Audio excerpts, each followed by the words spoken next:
I'm Dr. Karen Wicks, and I'm leading a team of archaeologists from the University of Reading. Excavation at Creek Dhu on the Isle of Mull in the Hebrides in Western Scotland. I'm co-directing this excavation with Stephen Mythen. We first learnt of this site by the owner who had found chipstone artefacts in this very garden whilst he was cultivating potatoes. So we first came here to evaluate the site in 2006, where we put a slot trench across the site, and we found several thousand chipstone artefacts, very typical of the material cultural remains of the Mesolithic hunter-gatherers of Western Scotland.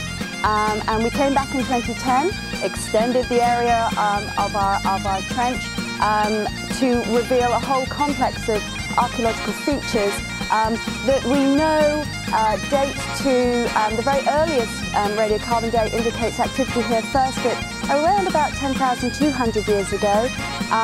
There seems to have been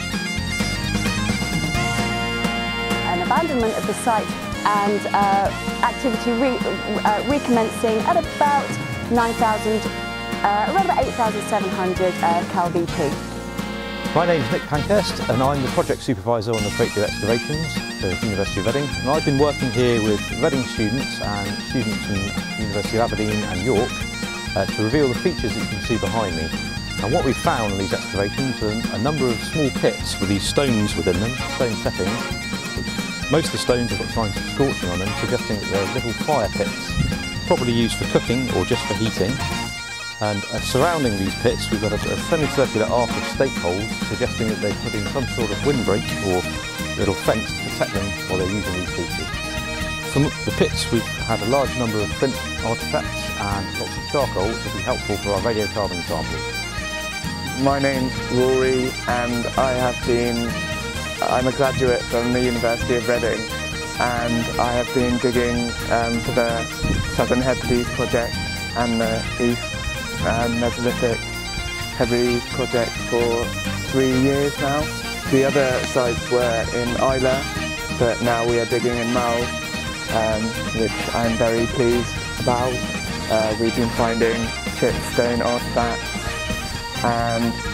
but I've mostly been wet sieving in the stream, which is very fun. Okay, so what we're doing here is after everything's been excavated, all the features have been planned, they've been sectioned, we sample them, and these samples are then given to me. What I'm doing is floating them first, so using a technique called flotation. This is the flotation tank, full of water. We put the sample in water, the pump pumps the water through, and basically we agitate and clean the sample, which encourages anything that's within the soil to float to the surface. So organic remains, this is what we're really, really interested in. These are separated out and then collected in a sieve, like this sieve here. Once we've done that, they will get dried up and then taken back to a specialist to be identified. And it's really important that we do this in this way because they're quite fragile. After this, all the heavy residue is taken down to the river, where we've got Phoebe and Rory who are doing stacked sieves. So we process this heavy residue through 4 different sizes: the 4mm, 2mm, 1mm and 0.5mm. These are then further dried and then sorted out to pick out artefacts such as flint tools and also organic remains like charcoal and charred hazelnut. We know where everything comes from, everything's got sample numbers and context numbers, so right at the end we can all bring it together and have a part of the story as well as the site itself.